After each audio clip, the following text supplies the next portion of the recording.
আসসালামু আলাইকুম। এই হচ্ছে আমাদের ঘরের অবস্থা। এখন সাফ করার পরে আমরা এই ঘরে এসেছি। দেখুন, এখনো ভালো করে মালামাল আনিনি, ঘরে কোনো ফার্নিচার আনিনি। ঘরে ফার্নিচার আনার পরে আমরা আরেকটি ভিডিও প্রকাশ করব। আপনারা দেখবেন যে মিষ্টি কাজ করছে। দেখুন, নোংরা ময়লা আবর্জনা।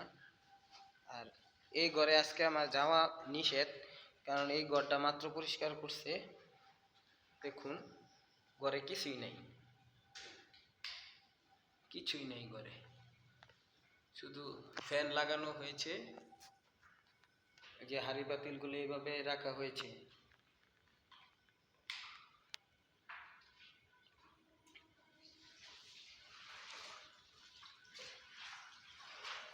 টিন